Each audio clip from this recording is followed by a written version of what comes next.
Hello friends, आपका ICIT online classes में बहुत बहुत स्वागत है। मैं आपके लिए आज एक नए सब्जेक्ट का ट्यूटोरियल लेकर आया हूँ। डॉस। डॉस का फुल फॉर्म होता है डिस्क ऑपरेटिंग सिस्टम। तो इसकी भी अपनी एक अहमियत है। एक टाइम था जब डॉस प्लेटफॉर्म पे ही सब लोग काम करते थे, पर आज भी इसका कहीं ना कहीं कुछ यूज है। और अगर आप कोई कोर्स कर रहे हैं तो एग्जाम वगैरह में भी डॉस के क्वेश्चन पूछे जाते हैं। तो अब मैं आगे से आपको डॉस के भी वीडियो बना के दूंगा।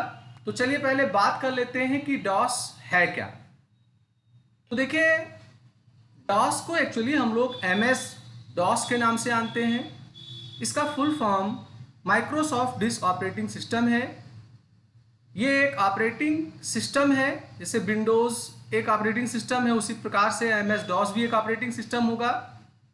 मगर ये ग्राफिकल यूजर इंटरफेस गुण को सपोर्ट नहीं करता है। ये नॉन ग्राफिकल होता है और एक कमांड लाइन ऑपरेटिंग सिस्टम होता है। माने इसमें प्रत्येक काम को करने के लिए आपको कमांड्स मिलेंगे, उन कमांड को आपको लिख के चलाना होगा। और एम एस डॉस का जो संचालन है या जिसका ये एक्सटेंशन है, वो IBM कंपेटेबल कंप्यूटरों के लिए 86 डॉस बना था।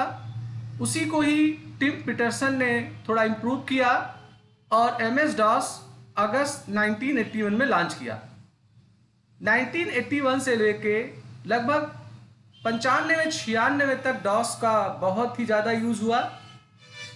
तो इसके भी बहुत सारे नए नए वर्जन आए, पर जो लास्ट अपडेट आया वो 1994 में MS डॉस 6.22 करके आया। MS डॉस फिलहाल प्रेजेंट टाइम में यूज़ नहीं हो रहा है।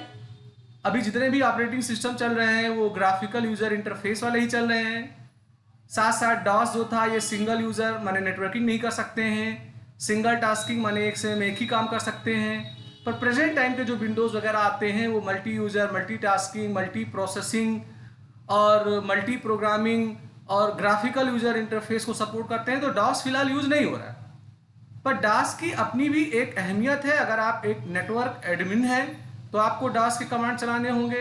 अगर आप प्रोग्रामर हैं जावा वगैरह तो उसके प्रोग्राम को कंपाइल करने के लिए हमें डॉस की नॉलेज चाहिए। और अगर आप पाइथन में भी डेवलपर हैं तो पाइथन के बहुत सारे फीचर्स होते हैं, जैसे नमपे वगैरह या फेस डिटेक्शन की प्रोग्रामिंग्स होते हैं AI वगैरह के, तो उनका इंस्टॉलेशन भी हमें डॉस पे जाके करना होता है। तो मेरे कहने का मतलब ये है कि भले ही आप डॉस में एकदम एक्सपर्ट ना हो, पर इसका एक कोर और बेसिक प्रत्येक लोगों को आना ही चाहिए। तो ये तो हो गया कि डॉस क्या है। अब मैं बात करूंगा कि डॉस ऑपरेटिंग सिस्टम को कैसे ओपन किया जाता है, डॉस को हम कैसे ओपन करेंगे। तो देखिए, फिलहाल डॉस ऑपरेटिंग सिस्टम अब इंडिपेंडेंट कोई यूज नहीं करता है। विंडोज में ही ये हमें मिल जाता है और इसे हम लोग विंडोज कमांड लाइन के नाम से जानते हैं। तो विंडो में रह के अगर डॉस यूज करना है तो आप विन की के साथ R प्रेस करेंगे, माने रन का डायलॉग बॉक्स खोलेंगे और उसमें आप CMD लिख के ओके के ऊपर क्लिक कर देंगे, आपको डॉस का कमांड प्रॉम्प्ट मिल जाएगा। और अगर आप चाहते हैं कि हम डॉस के कमांड प्रॉम्प्ट को ओपन करेंगे मगर एज ए एडमिन करेंगे, तो ऐसे स्थिति में रन के डायलॉग बॉक्स में जब आप CMD लिखते हैं तो केवल इंटर ना करके कंट्रोल शिफ्ट इंटर करिए, तो एज ए एडमिनिस्ट्रेटर आपको कमांड प्रॉम्प्ट मिल जाएगा। वैसे अगर नॉर्मल आप डॉस प्रॉम्प्ट चाहते हो तो केवल इंटर कर दीजिए आप। चलिए मैं करके देख लेता हूं। तो विन की के साथ मैंने R प्रेस किया, तो अगर आप देखो तो ये रन का डायलॉग बॉक्स आया और यहां पर मैं CMD लिखूंगा और CMD लिखने के बाद मैं अगर ओके पे साधारण क्लिक कर देता हूं तो ये नॉर्मल प्रॉम्प्ट हमें देगा। तो अभी आप अगर CMD लिख के ओके करते हैं तो नॉर्मल डॉस प्रॉम्प्ट मिलेगा, पर अगर आप कंट्रोल शिफ्ट के साथ इंटर करेंगे तो आप as a admin DOS prompt पे जाएंगे। चलिए मैंने फिलहाल यहाँ ओके कर दिया। तो अगर आप देखेंगे तो ऐसा एक ब्लैक एंड वाइट स्क्रीन आ जाएगा। आप यहाँ पे क्लिक करके इसे मैक्सिमाइज भी कर सकते हैं। और अब आपको जो मिल रहा है ये विंडो का कमांड प्रॉम्प्ट है, ना कि डॉस का। शुद्ध डॉस नहीं है, हम विंडोज के थ्रू डॉस का प्रॉम्प्ट पाए हैं, इसलिए विंडोज कमांड प्रॉम्प्ट होगा।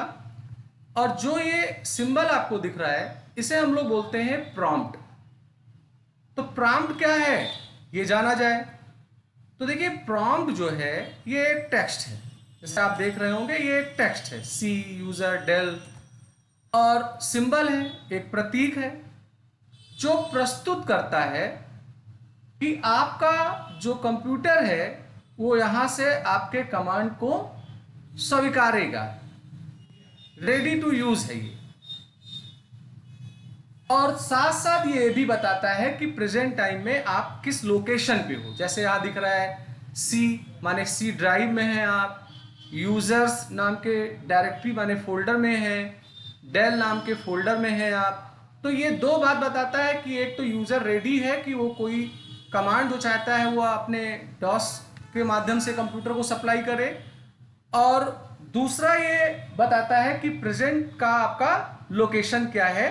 ये हमारा प्रॉम्प्ट होता है। अब हमारा नेक्स्ट जो है वो होता है कमांड्स। जब आपको डॉस प्रॉम्प्ट मिल गया तो अभी आप रेडी है डॉस के कमांड्स को चलाने के लिए।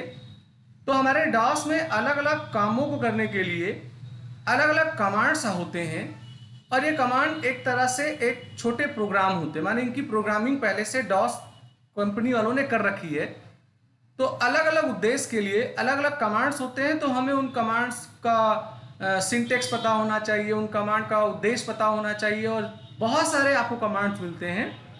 आप उन्हें आवश्यकता पड़ने पे प्रॉम्प्ट पे लिख के चलाएंगे। और ये कमांड भी दो प्रकार के होते हैं आपके, एक इंटरनल कमांड होते हैं और एक एक्सटर्नल।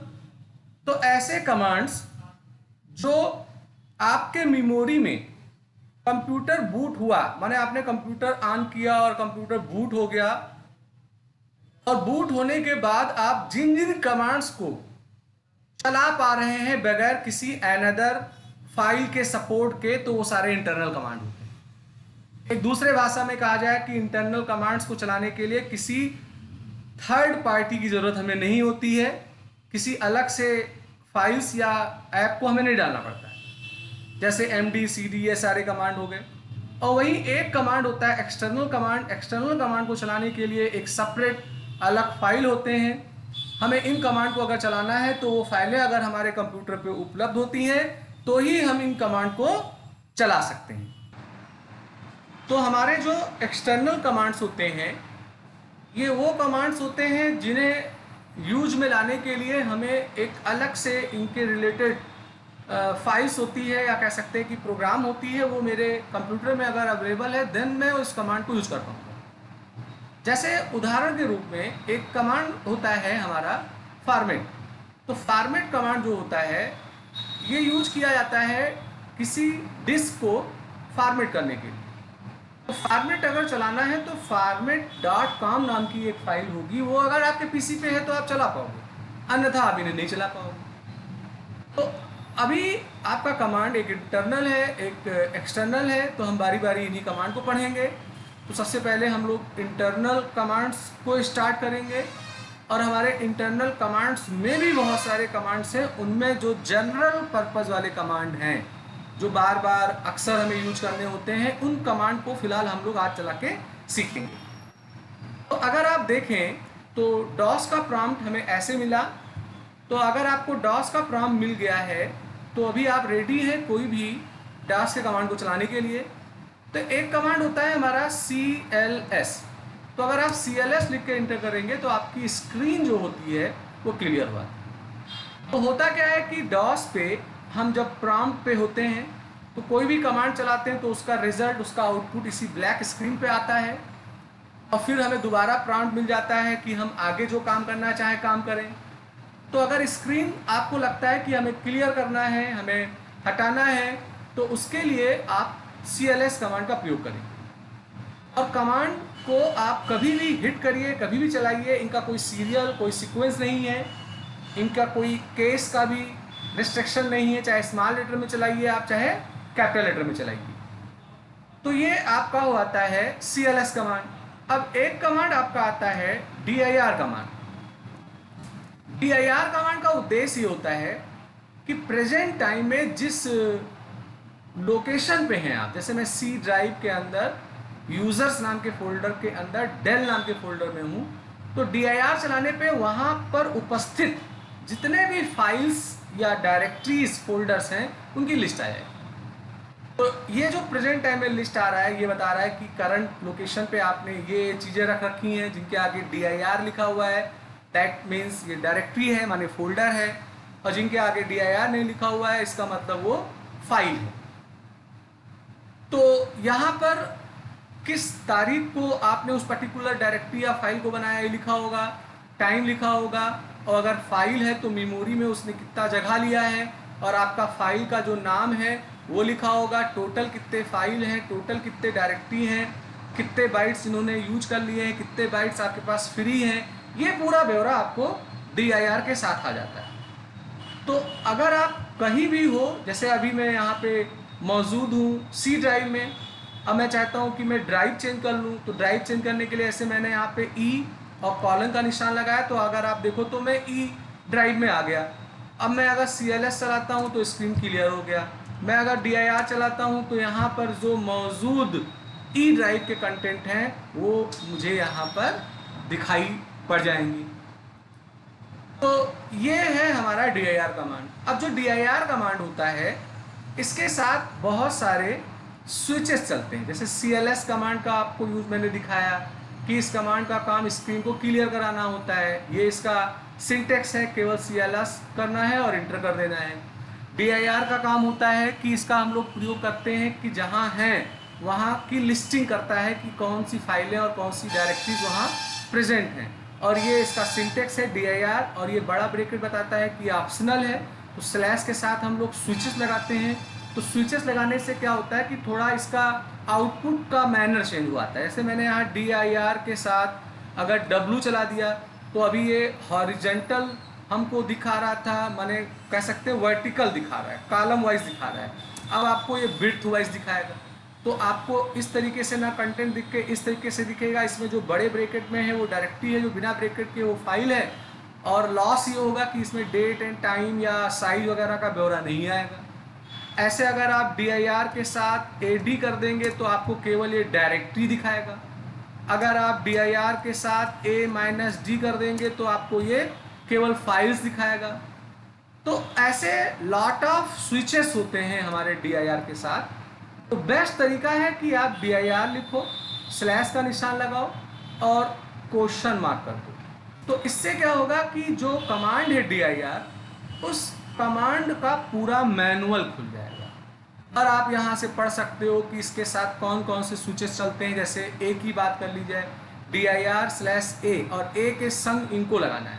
तो अगर आप a के साथ d लगा देंगे तो डायरेक्टरी आएगा, a के साथ h लगा देंगे हिडन फाइल्स आएंगे, s लगा देंगे तो सिस्टम फाइल्स आएंगे, r लगा देंगे तो रीड ओनली आएंगे, तो और अगर माइनस लगा देंगे माने a-d, a-s, तो इनका अपोजिट हो जाएगा।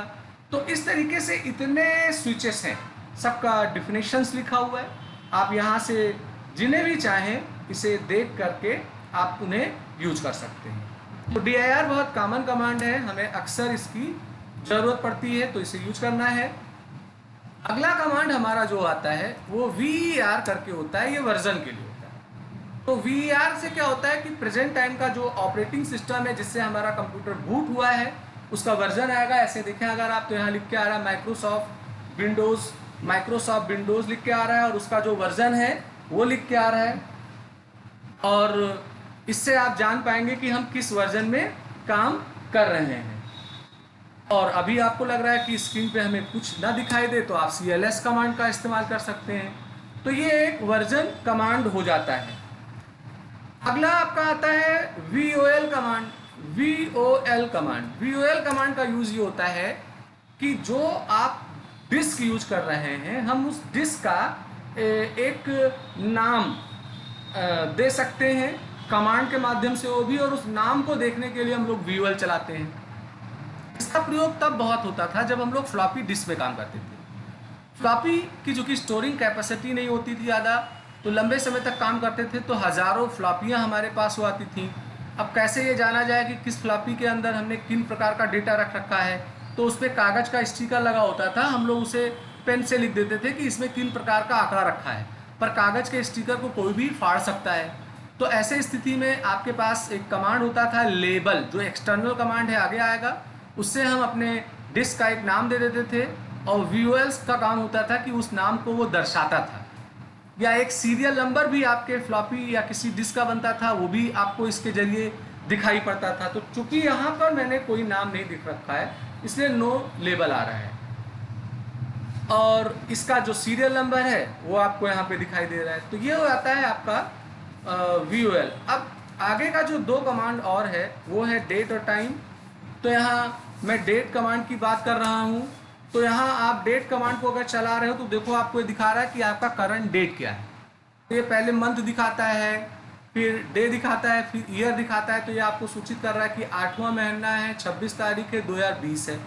और नीचे पूछ रहा है कि इंटर न्यू डेट, माने अगर आपको लगे कि ये डेट नहीं सही है तो आप यहाँ नया डेट देके इंटर करेंगे तो वो नया डेट को ये करंट डेट कर लेगा। और अगर आपको लगे कि डेट सही है तो यहाँ हमें कुछ नहीं करना है, सिंपल इंटर कर देना है, तो हमें प्रॉम्प्ट मिल जाएगा। एक बात का विशेष ध्यान देना होगा कि हम कमांड तभी ही चला पाएंगे जब हमें प्रॉम्प्ट मिल रहा होगा। अगर प्रॉम्प्ट हमें नहीं दिख रहा है तो हम कमांड को चलाएंगे तो वो इनवैलिड हो जाएगा। जैसे कभी कभी लोग डेट कमांड चलाते हैं तो देखिए यहाँ वो डेट दिखा दिया और आपसे पूछ रहा है न्यू डेट, तो बहुत लोग कंफ्यूज होते हैं, तो यहाँ पे CLS लिख के इंटर करने लगते हैं। तो CLS चूंकि डेट ये मांग रहा है तो इस फॉर्मेट में डेट देना है, और आप एक कमांड चला दे रहे हो, इसलिए ये बता रहा है कि ये गलत एक्सेप्ट कर रहा है कि ये सिंटेक्स नहीं सही है डेट का जो दे रहे हैं। तो कमांड यह नहीं चलाना है, कमांड तब चलाना है जब आपको प्रॉम्प्ट मिलेगा। इसी ही तरीके से टाइम कमांड होता है, वो आपको सूचित करता है कि कितना बज रहा है, पहले आवर, फिर मिनट, फिर सेकंड दिखाता है ये। और आप चाहो तो ये टाइम यहाँ पर चेंज भी कर सकते हो अगर आपको लगे कि हमारी टाइम गलत है। तो ये कुछ कॉमन कमांड्स है जो मैंने आपको बताए हैं। ऐसे ही आगे के वीडियोस में अभी जो इंटरनल कमांड से बहुत सारे कमांड बचे हुए हैं उनकी चर्चा होगी। तो मैं उम्मीद करता हूँ कि आज का वीडियो आपको पसंद आया होगा। लाइक करिए, शेयर करिए, सब्सक्राइब बटन पे क्लिक करिए, बेल आइकन को सेलेक्ट करिए, जिससे मैं कोई नया वीडियो बनाऊं तो उसका अलर्ट आपको तुरंत मिल जाया करे। तो मैं आज का वीडियो यहीं पे समाप्त कर रहा हूं। कल मैं आपके लिए एक नया वीडियो लेकर फिर प्रस्तुत होऊंगा। आपका दिन शुभ हो।